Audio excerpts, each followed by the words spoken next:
আসসালামু আলাইকুম। আমরা ডক্টর খন্দকার আব্দুল্লাহ জাহাঙ্গীর স্যারের ইহওয়াজ সুনান এই বইটি পড়ছিলাম। আজকে আমরা এই চতুর্থ অধ্যায় সুন্নতের প্রকারভেদ এখান থেকে পড়া শুরু করব। সুন্নতের প্রথম শ্রেণীবিন্যাস, ইবাদত ও আদাত। পূর্ববর্তী আলোচনা থেকে আমরা বুঝতে পেরেছি যে সুন্নত এবং একমাত্র সুন্নতই সকল সৌভাগ্যের চাবিকাঠি, সকল বেলায়াতের উৎস ও মুক্তির একমাত্র মাধ্যম। সুন্নতে ব্যতিক্রম করা, কম করা, বৃদ্ধি করা বা সুন্নতের বাইরে কোনো নতুন কর্ম বা পদ্ধতি চালু করা ভয়ের কারণ, শয়তানের প্রবেশের পথ। নিরাপত্তা শুধুমাত্র সুন্নতি। এখন আমরা সুন্নতের বিভিন্ন প্রকার ও শ্রেণী বিভাগে আলোচনা করব। প্রথমত, সুন্নতের প্রকৃতি অনুসারে সুন্নতকে অন্য দুই ভাগে ভাগ করা যায়। এক, আহকামমূলক সুন্নত, অর্থাৎ রাসূল সাল্লাল্লাহু আলাইহি ওয়াসাল্লাম যে সকল কাজ শরীয়তে বিধান হিসাবে আল্লাহর পথে চলার পাথেয় হিসাবে করেছেন বা করার জন্য উম্মতকে নির্দেশ প্রদান করেছেন, এগুলি মূলত সুন্নত এবং তার প্রায় সকল সুন্নতই এ পর্যায়ের। দুই, সাধারণ জাগতিক অভ্যাসের সুন্নত, পানাহার, পরিধান, যাতায়াত, বসবাস ইত্যাদি বিষয়ে রাসূলুল্লাহ সাল্লাল্লাহু আলাইহি ওয়াসাল্লাম অনেক কাজ করেছেন যা একজন মানুষের প্রাকৃতিক বা জাগতিক প্রয়োজনে করতে হয় এবং তা সমসাময়িক দেশবাসীর সবাই স্বাভাবিকভাবেই করত। এগুলো তিনি শরীয়তের আহকাম হিসাবে করেননি বা এগুলোর মধ্যে কোনো সোয়াবের কম বেশি আছে বলেও জানাননি। তবুও তিনি করেছেন বলে এ সকল কর্ম ব্যবহারিক সুন্নতের মর্যাদা পেয়েছে। নবী প্রেমিকের কাছে এর বিশেষ গুরুত্ব রয়েছে। জাগতিক কর্মে সুন্নতে নববী পরোধীয় গুরুত্ব। এক, রাসূলুল্লাহ সাল্লাল্লাহু আলাইহি ওয়াসাল্লাম এর জাগতিক ও প্রাকৃতিক কার্যাদি। রাসূলুল্লাহ সাল্লাল্লাহু আলাইহি ওয়াসাল্লাম আল্লাহর পথের পাথেয় হিসাবে বিভিন্ন ইবাদতের অংশ হিসাবে সোয়াব, বরকত বা আল্লাহ সন্তুষ্টির মাধ্যম হিসাবে উম্মতকে তার কথা, নির্দেশ ও কাজের মাধ্যমে যা শিক্ষা প্রদান করেছেন তা সঠিকভাবে গ্রহণ করা, তারই শেখানো পদ্ধতিতে হুবহু তার অনুসরণ পালন করা উম্মতের মুক্তি ও ত্রাণের পথ। এই বিষয়ে মুসলিম উম্মার সকল ইমাম, ফকি ও আলেম একমত। তবে তিনি যে কাজ কোনোভাবে ইবাদতের অংশ হিসাবে সোয়াব বা বরকতের উৎস হিসাবে শিক্ষা দেননি, কোনোভাবে কোনো কথা বা নির্দেশনার মাধ্যমে যে কাজ করতে বলেননি, শুধুমাত্র জাগতিক বা প্রাকৃতিক প্রয়োজনে পানাহার, বসবাস, যাতায়াত, চিকিৎসা ইত্যাদি প্রয়োজনে করেছেন, সে সকল বিষয়ে তার অনুসরণ করতে হবে কিনা সে বিষয়ে মুসলিম উম্মার ফকিহগণ কিছু মতভেদ করেছেন। কোনো ফকিহ এই সকল বিষয়ে তার অনুসরণকে দিনের অংশ বলে মনে করেন না। তারা শুধুমাত্র ইবাদতের ক্ষেত্রেই তাকে অনুসরণ করতে বলেন, কারণ তিনি মানব জাতিকে আল্লাহর ইবাদতের ও নৈকট্য অর্জনের সঠিক পথ শেখাতেই এসেছিলেন। তিনি যে কাজ ইবাদত হিসেবে করেননি বা তাকে অনুসরণের নির্দেশ দেননি, সে কাজে তার অনুসরণ তাদের মতে অপ্রয়োজনীয়। তবে অধিকাংশ ফকিহ রাসূলুল্লাহ সাল্লাল্লাহু আলাইহি ওয়াসাল্লাম এ ধরনের কর্মকে দুভাগে ভাগ করেছেন। প্রথমত, যে সকল কাজ তিনি করেছেন এবং কোনো না কোনোভাবে করতে মুখে উৎসাহ প্রদান করেছেন। দ্বিতীয়ত, যে সকল কর্ম তিনি শুধুমাত্র করেছেন কিন্তু কোনোভাবে করতে নির্দেশ বা উৎসাহ দেননি। দ্বিতীয় প্রকারের এই কাজকে এ সকল ফকিহ দুভাগ করেছেন। যা তিনি করেছেন কোনোভাবে করতে বলেননি কিন্তু জানা যায় যে তিনি তা সোয়াবের উদ্দেশ্যে করেছেন, যা তিনি শুধুমাত্র জাগতিক বা প্রাকৃতিক প্রয়োজনে করেছেন। প্রথম প্রকারের কাজ যা তিনি করেছেন কিন্তু করতে বলেননি, তবে তা কর্মধারার আলোকে বোঝা যায় যে তিনি তা সোয়াবের উদ্দেশ্যে করেছেন। এ সকল কাজে তিনি যতটুকু গুরুত্ব দিয়ে যেভাবে করেছেন ঠিক ততটুকু গুরুত্ব দিয়ে সেভাবে তাকে অনুসরণ করা প্রয়োজন বলে অনেক হানাফি ফকিহ মনে করেন। ইমাম শাফি, তার অনুসারীগণ ও অনেক হানাফি ফকিহ এ ধরনের কাজে তার অনুসরণ মুস্তাহাব বলে মনে করেন। কোনো ফকিহ এ সকল ক্ষেত্রে তার অনুসরণ শুধুমাত্র জায়েজ বা মুবাহ বলেছেন। দ্বিতীয় প্রকারের কাজ যা তিনি করেছেন কিন্তু করতে বলেননি এবং বোঝা যায় যে তিনি জাগতিক বা প্রাকৃতিক প্রয়োজনে কাজটি করেছেন, কোনো সোয়াবের উদ্দেশ্যে নয়, তাহলে সেই কাজটি করা হানাফি, শাফি ও অন্যান্য ফকিহগণের মতে শুধুমাত্র জায়েজ পর্যায়ের হবে, অর্থাৎ এ ধরনের কর্মে তার অনুসরণ কোনো সোয়াবের বিষয় নয়। সাহাবীগণের জীবনে জাগতিক সুন্নত। এই হলো ফকিহগণের মতামত। সাহাবীদের জীবন পদ্ধতি পর্যালোচনা করলে আমরা দেখি যে তারা এ সকল বিষয়ে রাসূলুল্লাহ সাল্লাল্লাহু আলাইহি ওয়াসাল্লাম এর অনুকরণ করেছেন। রাসূলুল্লাহ সাল্লাল্লাহু আলাইহি ওয়াসাল্লাম এর সমসাময়িক হওয়ার কারণে তারা অধিকাংশ জাগতিক বিষয়ে তার মতোই চলতেন। তারা তার মতোই পানাহার করতেন, পোশাক, আবাসস্থল ইত্যাদি ব্যবহার করতেন। একই পদ্ধতিতে তারা অধিকাংশ জাগতিক কর্ম সম্পাদন করতেন। তা সত্ত্বেও যেখানেই তার সামান্যতম ব্যতিক্রম পেতেন সেখানেই তাকে অনুসরণ করতেন, তা যত ক্ষুদ্র জাগতিক অভ্যাসই হোক না কেন। যেমন তিনি জাগতিক প্রয়োজনে তার যুগের অন্যদের মতো খাদ্য গ্রহণ করতেন, তবে তার বিশেষ পছন্দ ছিল লাউ। তিনি তরকারির মধ্য থেকে লাউয়ের টুকরোগুলো বেছে বেছে গ্রহণ করতেন। তিনি এই কাজ সোয়াবের জন্য করেছেন বা বিশেষ করে লাউ খাওয়ার মধ্যে কোনো সোয়াবের কম বেশি আছে বলে তিনি কোনোভাবে জানাননি। কিন্তু তা সত্ত্বেও যেহেতু তিনি পছন্দ করে খেয়েছেন, তাই সাহাবীদের কাছে তা সুন্নতের মর্যাদা পেয়েছে। একজন নবীপ্রেমিক উম্মতের জন্য এটিও অনেক গুরুত্বপূর্ণ সুন্নত। সুন্নতের অনুসরণে পরিপূর্ণ আদর্শ সাহাবীদের নিকট এই ক্ষুদ্র জাগতিক অভ্যাসগত সুন্নতের মূল্য কত বেশি ছিল তা আমরা প্রখ্যাত সাহাবী আনাস বিন মালিক রাদিয়াল্লাহু আনহু এর বর্ণিত হাদিসে দেখেছি। আমরা দেখেছি আব্দুল্লাহ ইবনে ওমর রাদিয়াল্লাহু আনহু সফরের সময় মক্কা ও মদিনার মধ্যবর্তী স্থানে একটি গাছের কাছে যেতেন এবং তার নিচে দুপুরে বিশ্রাম করতেন। তিনি বলতেন, রাসূলুল্লাহ সাল্লাল্লাহু আলাইহি ওয়াসাল্লাম সেখানে এভাবে বিশ্রাম করতেন। অন্য হাদিসে দেখেছি যে কুররা ইবনে ইয়াস যখন রাসূলুল্লাহ সাল্লাল্লাহু আলাইহি ওয়াসাল্লামের নিকট এসে বায়াত গ্রহণ করলেন, তখন তার জামার বোতাম খোলা ছিল। এজন্য জীবনে শীতে বা গরমে কখনো তিনি জামার বোতাম লাগাতেন না।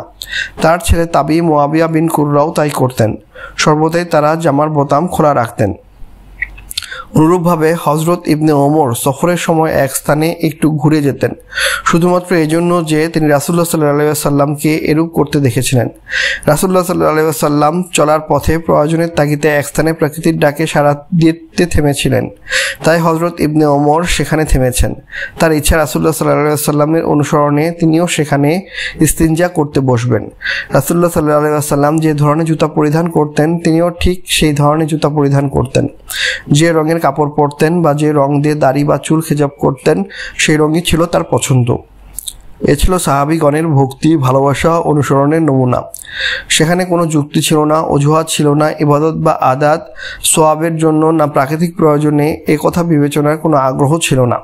শুধু ছিল পরিপূর্ণ ভক্তি, ভালোবাসা ও সকল ক্ষেত্রে তার পরিপূর্ণ অনুসরণের ঐকান্তিক আগ্রহ। মুসলিম জীবনে জাগতিক সুন্নত, অবহেলা বনাম বাড়াবাড়ি। বর্তমান যুগে আমরা এই বিষয়ে একদিকে বাড়াবাড়ি ও অপরদিকে অবহেলার মধ্যে রয়েছি। ইতিপূর্বে আমরা আলোচনা করেছি যে সমাজের অনেক ভক্ত আশেক ধার্মিক মানুষ রাসূল সাল্লাল্লাহু আলাইহি ওয়াসাল্লাম এর জাগতিক অভ্যাসমূলক সুন্নতগুলোকেই গুরুত্ব সহকারে পালন করেন। যে সকল কাজ তিনি জাগতিকভাবে করেছেন, কখনো করতে বলেননি, এরূপ কাজ আমরা অত্যন্ত গুরুত্ব দিয়ে করি এবং তাতে অবহেলা করতে চাই না, আবার সামান্য বেশি বা কম বা ব্যতিক্রম করতে চাই না। অথচ যে সকল কাজ তিনি নিজের সুন্নত হিসেবে শিক্ষা দিয়েছেন, আল্লাহর নৈকট্যের মাধ্যমে হিসেবে পালন করেছেন, হয়তোবা বিশেষ গুরুত্ব আরোপ করেছেন, সে সকল সুন্নত পালনের ক্ষেত্রে বিশেষ ত্রুটি ও অবহেলা তাদের মধ্যে পরিলক্ষিত হয়। হারাম উপার্জন বর্জন, ধোঁকা বর্জন, হিংসা বর্জন, অহংকার বর্জন, জিকির, দোয়া, দরুদ, সালাম, তাহাজ্জুদ, তওবা, ক্রন্দন, সৎ কাজে আদেশ, অসৎ কাজে নিষেধ, পরিবার পালন, পর্দা পালন, সৃষ্টির সেবা, জনকল্যাণ ইত্যাদি ক্ষেত্রে কেউ মোটেও সুন্নত পালন করেন না। কেউ সুন্নতকে কম বেশি খেলাফে সুন্নত বিদাত পদ্ধতিতে পালন করেন, আবার কেউ কেউ খেলাফ সুন্নত বা বিদাতের প্রতিবাদ করলেও এ সকল কোনো বিষয়েই সুন্নত পদ্ধতিতে চলতে আগ্রহী হন না। অপরদিকে অনেক আগ্রহী ধর্মপ্রাণ মুসলমান রাসূলুল্লাহ সাল্লাল্লাহু আলাইহি ওয়াসাল্লাম এর জাগতিক অভ্যাস বা পানাহার, পোশাক পরিচ্ছদ, চলাফেরা ইত্যাদি সুন্নতকে অবজ্ঞা করেন বা এসব বিষয়ে কোনো সুন্নত নেই বলে মনে করেন। তাদের উচিত সাহাবীগণের জীবনের ঘটনাগুলো চিন্তা করা। বস্তুত রাসূলুল্লাহ সাল্লাল্লাহু আলাইহি ওয়াসাল্লাম এর জাগতিক ও মানবিক সকল কর্ম সুন্নতের মর্যাদায় সমাসীন। তার ইবাদতকে ইবাদত হিসাবে, জাগতিক অভ্যাসকে জাগতিক অভ্যাস হিসাবে অনুকরণ করাই সুন্নত। সার্বিক অনুকরণ আমাদের মধ্যে পরিপূর্ণ মহব্বত ও ভক্তি সৃষ্টি করবে। তেমনি তার প্রতি আমাদের সত্যিকার ভালোবাসা ও ভক্তি থাকলে তা আমাদের এরূপ দ্বিধাহীন পরিপূর্ণ অনুসরণের দিকে ধাবিত করবে। বাস্তব অভিজ্ঞতার আলোকে আলমগড় জানান যে পোশাক পরিচ্ছদ, হাঁটা চলা, বসা ইত্যাদি অধিকাংশ জাগতিক বিষয়ে তা অনুসরণ ও অনুকরণ ফিকহের বিচারের মুস্তাহাব বই কিছু নয়। অনুসরণ না করলে গুনাহ হবে না, কিন্তু এ সকল বিষয়ে তার অনুকরণ প্রভাব প্রেমিক হৃদয়ে অনেক। এ সকল জাগতিক বিষয়ে তার অনুসরণ মুমিনকে যেমন অধিকতর অনুকরণের দিকে ধাবিত করে, তেমনি তাকে সর্বাক্ষণিক তার মুক্তির দিশারি মুহাম্মদ রাসূলুল্লাহ সাল্লাল্লাহু আলাইহি ওয়াসাল্লামের সাথে বেঁধে রাখে। তার সাথে তার স্থায়ী অদৃশ্য বন্ধন তৈরি হয়, যা তাকে ক্রমান্বয়ে রাসূলুল্লাহ সাল্লাল্লাহু আলাইহি ওয়াসাল্লাম এর মহব্বতের ক্ষেত্রে পূর্ণতার দিকে ধাবিত করে। আর তার মহব্বত ঈমান এবং তার মহব্বত ইসলাম। তাবি ইবনে সিরিন বলেন, আমি আমার ওস্তাদ অন্যতম তাবি উবাইদা ইবনে আমর আস-সালামিনেকে বললাম, আমাদের কাছে হযরত রাসূল আকরাম সাল্লাল্লাহু আলাইহি ওয়াসাল্লামের কিছু চুল আছে, যা আমরা হযরত আনাস বিন মালিক থেকে পেয়েছি। হযরত উবাইদা বললেন, জমিনের উপর যত সোনা চাঁদি, যত অর্থ সম্পদ, সব কিছুর চেয়ে রাসূল সাল্লাল্লাহু আলাইহি ওয়াসাল্লামের একটি মাত্র চুল কাছে পাওয়া আমার কাছে অনেক বেশি প্রিয়। জমিনের সকল সম্পদ পেলেও আমি তত খুশি হব না যত খুশি হব নবী আকরাম সাল্লাল্লাহু আলাইহি ওয়াসাল্লাম এর একটি মাত্র চুল পেলে। এই হলো নবী প্রেম। পার্থিব হিসাব নিকাশ সেখানে একেবারেই অচল। আজ ১৫০০ বছর পরে তার কোনো স্মৃতি আর সহিভাবে আমরা আমাদের সকল সম্পদ দিয়েও কাছে পাচ্ছি না। হয়তো তার স্মৃতি বিজড়িত হারামাইন শরীফাইনে যাওয়ার সুযোগও অনেকের হচ্ছে না। এখন শুধু তার সাথে সম্পৃক্ত বিশুদ্ধ সুন্নতগুলাই আমাদের একমাত্র সম্বল। আসুন সকল অজুহাত ত্যাগ করে, সকল নিজস্ব অভিলাষ, অভিরুচি, অভিপ্রায়, বিচার বিশ্লেষণ দূরে ছুঁড়ে ফেলে দিয়ে যথাসম্ভব তার সকল সুন্নতকে মহব্বত করি, পালন করি। একমাত্র আল্লাহ আমাদের তৌফিকদাতা। জাগতিক বিষয়াদি সম্পর্কিত সুন্নতসমূহের স্তর ও পর্যায় নিয়ে এখন আলোচনা করব। ইতিপূর্বে ফকিহগণের মতামতের আলোচনার সময় দেখেছি যে রাসূল সাল্লাল্লাহু আলাইহি ওয়াসাল্লাম যদি কোনো কাজ জাগতিক কর্ম হিসেবে সম্পাদন করেন এবং কোনো না কোনোভাবে সেই কাজে উৎসাহ বা নির্দেশনা প্রদান করেন, তাহলে তা ইবাদতের পর্যায়ে সুন্নতে পরিণত হয়। সেই বিষয়ে তার কর্ম ও নির্দেশনার আলোকে তাকে অনুসরণ উম্মতের দায়িত্ব হয়ে যায়। অধিকাংশ জাগতিক বিষয়ে এ ধরনের নির্দেশনাই রয়েছে। মলমূত্র ত্যাগ, পানাহার, নিদ্রা, পোশাক পরিচ্ছেদ, পরিষ্কার পরিচ্ছন্নতা ইত্যাদি ক্ষেত্রে তিনি অনেক কাজ প্রাকৃতিক ও জাগতিকভাবে করেছেন। কাউকে তার অনুসরণ করতে বলেননি। তৎকালীন তার সমাজের মানুষদের সাথে সেসব বিষয়ে তার মিল ছিল। আবার অনেক কাজ তিনি উম্মতকে দিনের অংশ হিসাবে বা সোয়াবের মাধ্যম হিসেবে শিক্ষা প্রদান করেছেন। বিভিন্ন ধরনের সীমারেখা নির্ধারণ করেছেন। যেমন তিনি সেলাইবিহীন খোলা লুঙ্গি, চাদর, কামিজ, কুর্তা ইত্যাদি বিভিন্ন প্রকারের পোশাক পরিধান করেছেন। বিশেষ কোনো পদ্ধতির পোশাকের ফজিলত বর্ণনা করেননি। আমরা এগুলোকে জাগতিক সুন্নত বলে মনে করি। টুপি, পাগড়ি, রুমাল ইত্যাদিকেও অনেক আলেম এই পর্যায়ে মনে করেন। তিনি এগুলো ব্যবহার করেছেন বলে সহিহ হাদিসে প্রমাণিত, কিন্তু এগুলো ব্যবহার করার কোনো নির্দেশনা বা ফজিলতের বিষয়ে কোনো সহিহ হাদিস নেই। তবে পাগড়ির বিষয়ে কিছু অতিরিক্ত জয়ীফ ও মাউযু হাদিস রয়েছে, যাতে পাগড়ি পরিধানের ও পাগড়ি পরিধান করে নামাজ আদায়ের ফজিলত বর্ণনা করা হয়েছে। কোনো কোনো আলেম এ সকল জয়ীফ হাদিসের ফজিলতের উপর আমল করাকে উত্তম মনে করেছেন। অপরদিকে তিনি সাদা, সবুজ ইত্যাদি রং পরিধান করতে উৎসাহ প্রদান করেছেন, ফজিলত জানিয়েছেন। কোনো কোনো রং নিষেধ করেছেন। পরিধেয় পোশাক টাকনু নিচে রাখতে কঠিনভাবে নিষেধ করেছেন। অমুসলিম বা পাপী সম্প্রদায়ের জন্য নির্দিষ্ট পোশাক পরিধান করতে নিষেধ করেছেন। তার আদেশ, নিষেধ, নির্দেশনা ও উৎসাহ প্রদানের ফলে এগুলো দিনের অংশ, ইবাদত বলে গণ্য হবে। তিনি প্রাকৃতিক প্রয়োজনে কখনো তৈরি ঘরের মধ্যে, কখনো মরুভূমি নির্জন স্থানে মলমূত্র ত্যাগ করেছেন। এগুলো তার প্রাকৃতিক কর্ম। কিন্তু মলমূত্র ত্যাগের সময় আড়ালে যেতে, ভালোভাবে ইস্তিনজা করতে, পবিত্র হতে নির্দেশ দিয়েছেন। এ সময় কথাবার্তা বলতে ও ক্যাবলামুখী হতে নিষেধ করেছেন। এগুলো দিনের অংশ।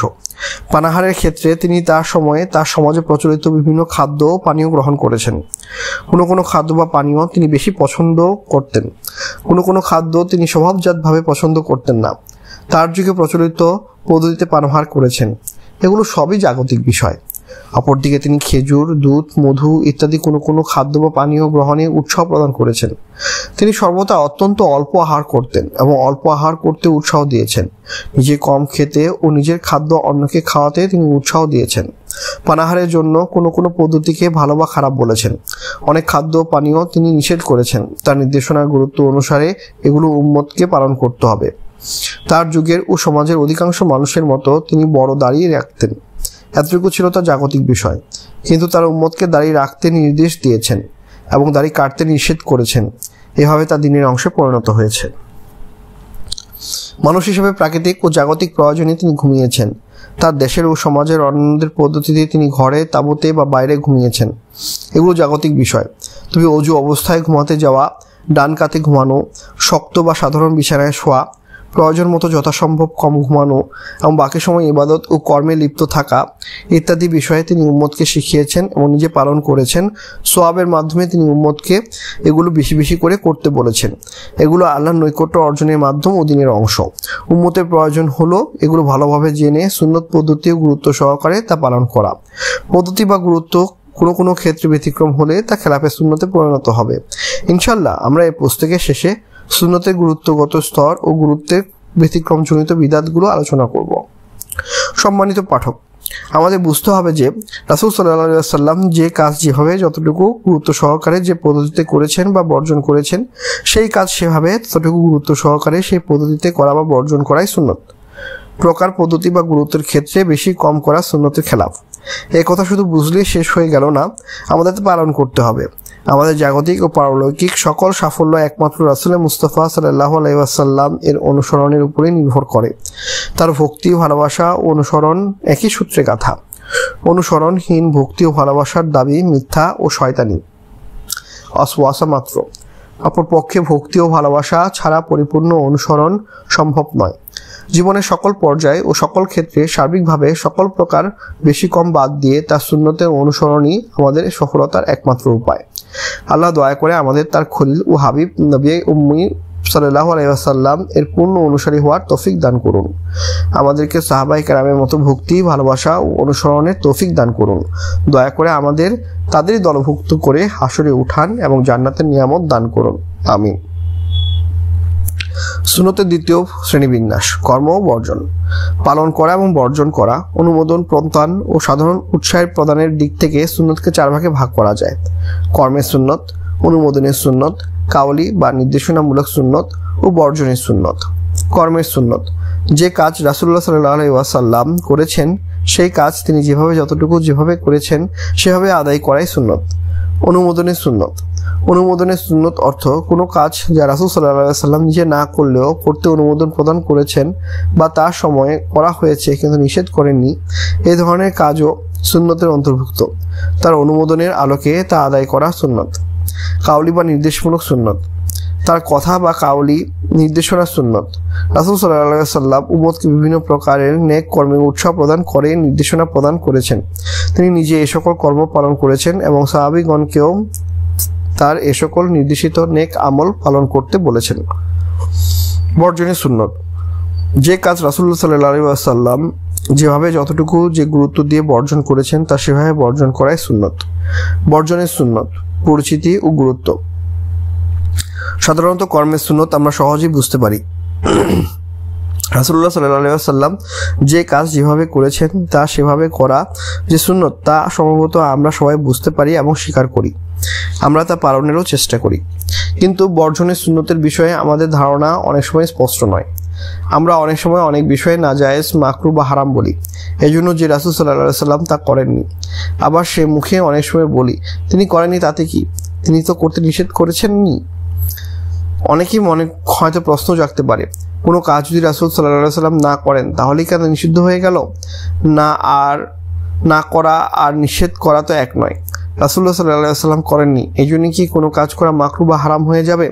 অথচ অনেকেই বলেন যে দলিল ছাড়া কোনো কাজকে মাকরুহ বলা যায় না। আমাদের এই একই মুখে পরস্পর বিপরীত মতামত ও মন্তব্যের কারণ হলো বর্জনের সুন্নত সম্পর্কে আমাদের ধারণা স্পষ্ট না হওয়া। বিষয়টি বিস্তারিত আলোচনার আগে এর মূলনীতি উল্লেখ করছি। যে কাজ রাসূল সাল্লাল্লাহু আলাইহি ওয়াসাল্লাম বা সাহাবীগণ করেননি তা জায়েজ হতে পারে, জাগতিকভাবে বা ইবাদত পালনের উপকরণ হিসাবে জরুরি বা প্রয়োজনীয় হতে পারে, তবে কখনোই তা ইবাদতের অংশ, আল্লাহর নৈকট্য বা সওয়াবের উৎস হতে পারে না। রাসূল সাল্লাল্লাহু আলাইহি ওয়াসাল্লাম যা করেননি বা বর্জন করেছেন তাকে ইবাদতের অংশ বা সওয়াবের কাজ মনে করা নিষিদ্ধ। এই নীতিটি অনুসরণ বা অনুধাবন করার জন্য আমাদের কয়েকটি বিষয়ে আলোচনা করা প্রয়োজন। ইবাদত, মুআমালাত ও আদাতের মধ্যে পার্থক্য। ইতিপূর্বে আমরা বিষয়টি আলোচনা করেছি।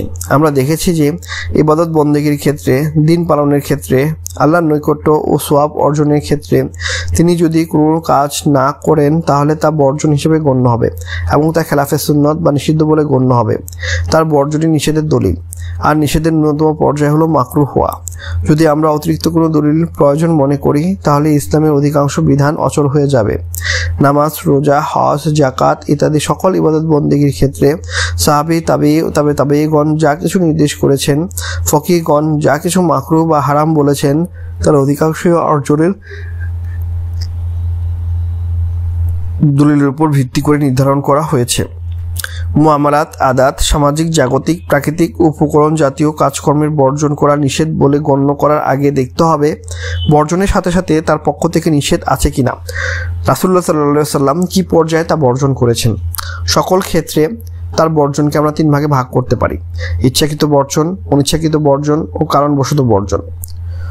বর্জনের প্রকারভেদ: ইচ্ছাকৃত, কারণবশত, অনিচ্ছাকৃত বর্জন। মুসলিম উম্মার ফকিহ, আলেম ও সাধারণ সকল মুসলমান একমত যে রাসূল সাল্লাল্লাহু আলাইহি ওয়াসাল্লাম এর সকল কর্মে তার অনুসরণ আমাদের মুক্তির একমাত্র পথ। কোনো কাজ যদি তিনি না করেন তাহলে না করার ক্ষেত্রে তাকে অনুসরণ করা প্রয়োজন। তিনি উম্মতের পরিপূর্ণ আদর্শ এবং তার পরিপূর্ণ অনুসরণ অর্থই কর্মে ও বর্জনে তার অনুকরণ। তিনি যা করেননি তা করতে গেলে স্বভাবতই উম্মতের মনে দ্বিধা আসবে, উৎকণ্ঠা আসবে, ভয় হবে যে তার এই কাজটি ঠিক হচ্ছে কিনা। রাসূল সাল্লাল্লাহু আলাইহি ওয়াসাল্লাম যে কাজ না করে থাকতে পারলেন সে কাজ না করে কি আমি থাকতে পারি না? যে কাজ না করে তার কোনো ক্ষতি হলো না সে কাজ না করলে কি আমার কি কোনো ক্ষতি হবে? সকল উৎকণ্ঠা, ভয় থেকে মুক্ত থাকার সহজ পথ হলো তিনি যা করেননি তা করব না। তাহলে আর কোনো যুক্তি, তর্ক, দ্বিধা, দ্বন্দ্ব, উৎকণ্ঠার মধ্যে আমাদের পড়তে হবে না। ইচ্ছাকৃত বর্জন: প্রয়োজন ও উপকরণ থাকা সত্ত্বেও করেননি। বিশেষ প্রয়োজনীয় উপকরণ, জনস্বার্থ, জাগতিক ও প্রাকৃতিক বিষয়ে তিনি করেননি এমন কোনো কাজ করতে হলে সর্বপ্রথম আমাদের উচিত বিশেষভাবে দেখা যে রাসূল সাল্লাল্লাহু আলাইহি ওয়াসাল্লাম কেন কাজটি করেননি। তার না করার 2টি পর্যায় রয়েছে। প্রথমত, যে কারণে ও প্রয়োজনে আমরা যে কাজটি করতে যাচ্ছি সে কারণ ও প্রয়োজন তার যুগে বিদ্যমান ছিল না। যে উপকরণে বা পদ্ধতিতে আমরা করতে চাচ্ছি সেই উপকরণ বা পদ্ধতির ব্যবহারও তার পক্ষে সম্ভব ছিল না, কিন্তু তা সত্ত্বেও তিনি তা করেননি। এক্ষেত্রে তার না করার অর্থ হলো ইচ্ছাকৃত বর্জন করা। এজন্য এক্ষেত্রে বর্জন করাই আমাদের জন্য সুন্নত। ইচ্ছাকৃত বর্জন একটি কর্ম এবং সকল কর্মে তার অনুসরণ উম্মতের অত্যাবশ্যকীয় দায়িত্ব। তিনি যেভাবে যা বর্জন করেছেন তা করলে খেলাফে সুন্নত হবে, মাকরুহ হতে পারে, এমনকি হারামও হতে পারে, কারণ তিনি ইচ্ছাপূর্বক তা বর্জন করেছেন। আমরা কোনো অবস্থাতেই তা করতে পারি না। যেমন রাসূল সাল্লাল্লাহু আলাইহি ওয়াসাল্লাম 5 ওয়াক্ত নামাজ ও জুমার নামাজের জন্য আজান দেওয়ার ব্যবস্থা করেছেন, কিন্তু তিনি ইস্তিসকার নামাজ, ঈদের নামাজ ও কুসুফের নামাজের জন্য আজানের ব্যবস্থা করেননি। আজান মুসলমানদেরকে নামাজের জন্য আহ্বান করার উপকরণ। এখন কেউ যদি ঈদের নামাজ, ইস্তিসকার নামাজ ইত্যাদির জন্য আজানের ব্যবস্থা করতে চান তাহলে কারণ হিসেবে তিনি বলবেন যে মুসলমানদেরকে নামাজের জন্য আহ্বান করার জন্য আমি তা করছি। যুক্তি হিসেবে বলতে পারবেন যে এ সকল নামাজ জামাতে আদায় করতে হবে, এই জন্য মুসলমানদের ডাকা ও একত্রিত করার জন্য আজানই সর্বোত্তম ও সুন্নত সম্মত মাধ্যম। রাসূলুল্লাহ সাল্লাল্লাহু আলাইহি ওয়াসাল্লাম এ সকল নামাজের জন্য আজানের ব্যবস্থা না করলেও অন্যান্য জামাতে নামাজের জন্য আজানের ব্যবস্থা করেছেন। অন্য নামাজের জন্য আজান দেওয়া নিষেধ করেনি। সরাসরি আজানের বাক্যগুলো ইসলামের সর্বোচ্চ জিকির, এগুলো বলাতে তো কোনো দোষ হতে পারে না। কাজেই 5 ওয়াক্ত নামাজের উপর কিয়াস করে আমরা এ সকল নামাজের জন্য আজানের ব্যবস্থা করব। পাঠক হয়তো এ সকল যুক্তিতে প্রভাবিত হয়ে গিয়েছেন। আমাদের দেশে কবর পূজা, কবরে গম্বুজ, উরস, মিলাদ, কিয়াম, জুলুস ইত্যাদি অগণিত খেলাফে সুন্নত কাজের জন্য যে সকল দলিল প্রমাণ পেশ করা হয় সেগুলোর তুলনায় এই দলিলগুলো অনেক জোরালো। সুন্নতকে একমাত্র আদর্শ হিসেবে সামনে না রাখলে আমরা এ সকল যুক্তি ও কিয়াস গ্রহণ করতে বাধ্য। বর্জনের সুন্নতের জন্যই এ সকল দলিল মূল্যহীন। আমরা জানি এ প্রয়োজন ও কারণ রাসূল সাল্লাল্লাহু আলাইহি ওয়াসাল্লামের যুগে বিদ্যমান ছিল এবং এ উপকরণ বা আজানের ব্যবস্থাও তারা জানতেন, কিন্তু তিনি এ সকল নামাজের জন্য আজানের ব্যবস্থা করেননি। কাজেই আমরা তা করতে পারি না। অনুরূপভাবে তিনি রাতে এবং দিনে কোনো কোনো নামাজ জোরে তেলাওয়াত করেছেন এবং অন্য নামাজে তা বর্জন করেছেন। যে সকল নামাজে তিনি জোরে কিরাত বর্জন করেছেন আমরা সে সকল নামাজে মুক্তাদিরকে শোনানো বা নামাজে মনোযোগ সৃষ্টির অজুহাতে জোরে কিরাত পড়তে পারি না, কারণ আমাদের এ সকল কারণ ও প্রয়োজন তার যুগে ছিল। তা সত্ত্বেও তিনি তা বর্জন করেছেন, এজন্যই তার বর্জনই নিষেধাজ্ঞা হিসেবে বিবেচিত হবে। রাসূল সাল্লাল্লাহু আলাইহি ওয়াসাল্লাম এ সফরে চলাকালীন সময়ে ওটের পিঠে বসা অবস্থায় যেদিকে তার গন্তব্য সেদিকে মুখ করেই নফল নামাজ আদায় করতেন, কিন্তু এভাবে তিনি ফরজ নামাজ আদায় করেননি। ফরজ নামাজ আদায়ের জন্য তিনি যাত্রা থামাতেন, মাটিতে যথারীতি জামাতবদ্ধভাবে দাঁড়িয়ে তিনি ফরজ নামাজ আদায় করতেন। এখানে কোনো নিষেধাজ্ঞা নেই, শুধু বর্জন। তার বর্জন নিষেধাজ্ঞা। কেউ হয়তো বলতে পারেন যে জামাতের প্রয়োজনে তিনি থেমেছেন অথবা সোয়ারি থেকে নেমে নামাজ আদায় উত্তম হিসাবে তিনি নেমেছেন। কাজেই ফরজ নামাজও ইচ্ছেমতো বিনা অজরে এভাবে যানবাহনে চড়ে যেদিকে খুশি মুখ করে আদায় করা যাবে, আমরা তার সাথে একমত হতে পারবো না, কারণ রাসূল সাল্লাল্লাহু আলাইহি ওয়াসাল্লাম কারণ ও উপকরণ বিদ্যমান থাকা সত্ত্বেও তা বর্জন করেছেন। কাজেই তার বর্জনই নিষেধ হিসেবে চূড়ান্ত। বিতরের নামাজের ফজিলতের অনেক হাদিস বর্ণিত হয়েছে। রাসূলুল্লাহ সাল্লাল্লাহু আলাইহি ওয়াসাল্লাম একে 5 ওয়াক্ত নামাজে অতিরিক্ত একটি গুরুত্বপূর্ণ নামাজ হিসেবে আদায় করতে উৎসাহ দিয়েছেন। তিনি রমজান মাসে মাঝে মাঝে বিতরের নামাজ জামাতে আদায় করেছেন, কিন্তু সাধারণভাবে জামাতে বিতর নামাজ আদায় বর্জন করেছেন। কোথাও বিতর নামাজ জামাতে আদায় নিষেধ করেননি, কিন্তু তার বর্জনই নিষেধ। আমরা এখন বিতরের ফজিলত এবং জামাতের ফজিলতের হাদিসের উপর নির্ভর করে সওয়াব বৃদ্ধি বা পরস্পরের ভালো কাজে সাহায্য করার উদ্দেশ্যে রমজানের বাইরে বিতরের নামাজ জামাতে আদায় করতে পারবো না। করলে তা খেলাফে সুন্নত হবে। আরাফাতের দিনের ফজিলতের অনেক হাদিস বর্ণিত হয়েছে। জিলহজ মাসের প্রথম 10 দিন সকল প্রকার জিকির, দোয়া ও নেক আমল বেশি বেশি আদায় করার নির্দেশ দেওয়া হয়েছে বিভিন্ন হাদিসে। কিন্তু রাসূল সাল্লাল্লাহু আলাইহি সাল্লাম বা তার সাহাবীগণ হজে অংশগ্রহণ না করলে আরাফার দিন ঘরে বা মসজিদে বসে দোয়ার জন্য সমবেত হননি। তাবেঈগণের সময়ে কেউ এই রীতি চালু করলে সাহাবী ও তাবেঈগণ কঠোরভাবে নিষেধ করেন, কারণ এই কাজের উদ্দেশ্য হলো নেক আমল করা ও দোয়া কবুলের সময় দোয়া করা। এ কারণ ও প্রয়োজনে তাদের যুগে বিদ্যমান ছিল, তা সত্ত্বেও তারা এই কাজগুলো করেননি। কাজী কোনো যুক্তি বা কোরআন ও হাদিসের সাধারণ প্রমাণাদি দেখিয়ে আমরা তা করতে পারি না। তাদের ইচ্ছাকৃত বর্জনের ফলে তা বর্জন করাই সুন্নাত। ইনশাআল্লাহ এই বিষয়ে আমরা পরবর্তীতে আরও আলোচনা করব। কারণবশত বর্জন। বর্জনের দ্বিতীয় পর্যায় হলো কারণবশত বর্জন। কোনো সময় রাসূলুল্লাহ সাল্লাল্লাহু আলাইহি ওয়াসাল্লাম কোনো কাজ করতেন বা করতে পছন্দ করতেন, প্রয়োজনীয় উপকরণ বিদ্যমান ছিল, কিন্তু কোনো বিশেষ কারণবশত তিনি তা করেননি। সেই ক্ষেত্রে বিশেষ কারণটি অবসান হলে তার বর্জন করা কাজটি করা উম্মতের জন্য জায়েজ হতে পারে। যেমন তারাবি নামাজে নিয়মিত জামাত তিনি শুধুমাত্র ফরজ হওয়ার ভয়ে বর্জন করেছেন। কোরআন কারিম তিনি লিখিয়ে রাখতেন, কিন্তু ওহী নাজিলের ধারা অব্যাহত থাকায় একত্রিত করে সংকলিত করতে পারেননি। এক্ষেত্রে বর্জনের কারণ দূর হলে তা করলে সরাসরি খেলাফে সুন্নত হবে না। কিন্তু এই ক্ষেত্রে দুটি বিষয় খুব সতর্কতার সাথে মনে রাখতে হবে। প্রথম কারণটি হচ্ছে রাসূলুল্লাহ সাল্লাল্লাহু আলাইহি ওয়াসাল্লাম কর্তৃক স্পষ্টভাবে বর্ণিত হতে হবে। দ্বিতীয়ত, শুধুমাত্র সাহাবীগণ যারা তার স্পষ্ট সঙ্গী ছিলেন এবং প্রত্যেক কাজের কারণ ও শিক্ষা সরাসরিভাবে তার কাছ থেকে গ্রহণ করেছেন, শুধুমাত্র তারাই রাসূল সাল্লাল্লাহু আলাইহি ওয়াসাল্লাম এর বর্জিত কাজটির কারণ অপসারিত হওয়ার পরেও করা যাবে কি যাবে না সে সিদ্ধান্ত নিতে পারেন। যেমন তারাবি জামাতের যদি সাহাবীগণ পুনরায় চালু না করতেন, তাহলে আমরা হাদিসের কারণে বর্ণিত থাকা সত্ত্বেও একে পুনরায় চালু করতাম না। আমরা জানতাম যে সাহাবীগণ রাসূল সাল্লাল্লাহু আলাইহি ওয়াসাল্লামের কর্ম থেকে বুঝেছেন ওই জামাত তার ইন্তেকালের পরেও চালু করার প্রয়োজন নেই, আমরাও তার অনুসরণ করতাম। আমাদের বুঝতে হবে কর্মে ও বর্জনে রাসূল সাল্লাল্লাহু আলাইহি ওয়াসাল্লাম এর পরিপূর্ণ অনুসরণই আমাদের নিরাপত্তা। তিনি যা করেছেন তা বর্জন করা যেমন আমাদের জন্য ভয়ের কারণ, তেমনি তিনি যা বর্জন করেছেন তা করাও আমাদের জন্য ভয়ের কারণ।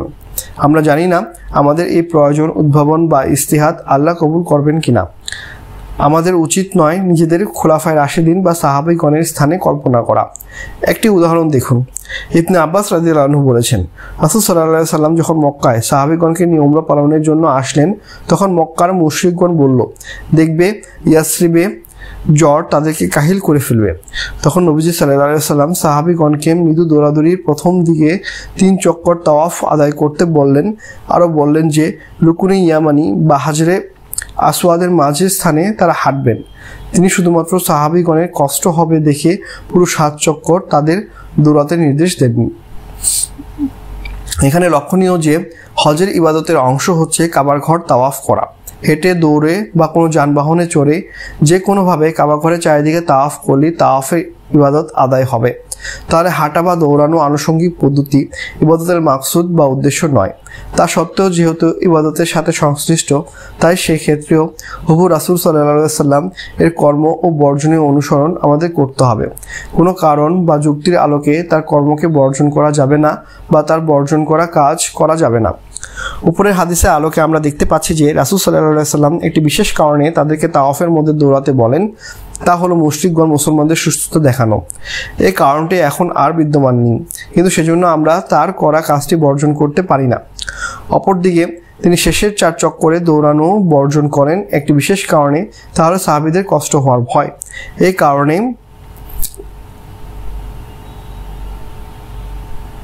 কারণে অনেক ক্ষেত্রে বিদ্যমান থাকে না।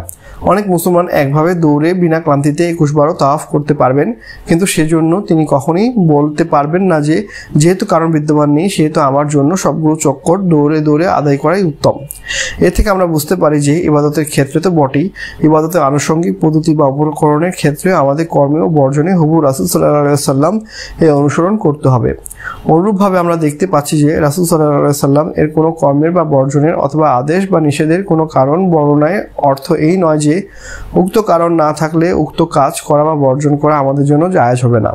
কাজটি করা বা বর্জন করার বিধান সর্বদা তার নির্দেশ বা কর্ম ও বর্জনের উপরে নির্ভর করবে। সাহাবীগণের সুন্নত এ সকল ক্ষেত্রে আমাদের সুন্নতে নববী বুঝতে সাহায্য করবে। অনিচ্ছাকৃত বর্জন প্রয়োজন বা উপকরণ ছিল না। যদিও এ ধরনের কাজের ক্ষেত্রে আমরা দেখি যে রাসূল সাল্লাল্লাহু আলাইহি ওয়াসাল্লাম এর কাজটি করেননি কারণ তার যুগে এর উপকরণ বিদ্যমান ছিল না, অথবা যে প্রয়োজন বা কারণে কাজটি করা হচ্ছে তা তার যুগে বিদ্যমান ছিল না, তাহলে সেই কাজটিকে সরাসরি খেলাফে সুন্নত বলা যাবে না। এক্ষেত্রে রাসূল সাল্লাল্লাহু আলাইহি ওয়াসাল্লাম এর সুন্নত ও শিক্ষার আলোকে ইজতিহাদের মাধ্যমে কাজটির বিধান নির্ধারণ করতে হবে। অবশ্যই ইজতিহাদ শুধুমাত্র তাদের ইজতিহাদের যোগ্যতা আছে তারাই করবেন। যেমন রাসূল সাল্লাল্লাহু আলাইহি ওয়াসাল্লাম কখনো হাম্মাম বা পাবলিক গোসলখানা ব্যবহার করেননি, কারণ তার যুগে তার সমাজে এ ধরনের গোসলখানা ছিল না এবং সমাজে মানুষেরা এর ব্যবহারও জানত না। পরবর্তী যুগে ইসলামী রাষ্ট্রের প্রসারের পরে এগুলো উদ্ভব হয় এবং সাহাবায়ে কেরাম, তাবিঈন ও পরবর্তী উলামায়ে কেরাম এগুলোর বিধান প্রদান করেন। কেউ এগুলো নাজায়েজ, মাকরুহ বা হারাম হওয়ার দলিল হিসেবে বলতে পারবেন না যে রাসূল সাল্লাল্লাহু আলাইহি ওয়াসাল্লাম কখনো হাম্মাম ব্যবহার করেননি, কারণ বিষয়টি নতুন পরবর্তী যুগে উদ্ভব হয়েছে। আধুনিক যুগে উদ্ভাবিত মাইক, টেলিফোন, ফ্যাক্স, কম্পিউটার, বিমান ইত্যাদি সকলেই এই বিষয়ই এরূপ। এ সকল বিষয়ে সুন্নত বা শরীয়তের আলোকের বিধান প্রদান করতে হবে।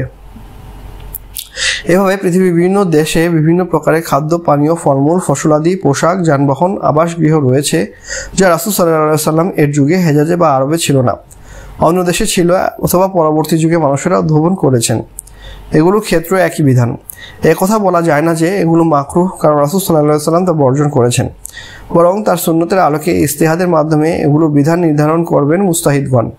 তবে এ সকল ক্ষেত্রেও যদি কোনো সুন্নত প্রেমিক সুন্নি মানুষ রাসূল সাল্লাল্লাহু আলাইহি ওয়াসাল্লামের কর্ম বর্জনে পরিপূর্ণ অনুসরণ করেন তাহলে তাকে দোষ দেওয়া যায় না।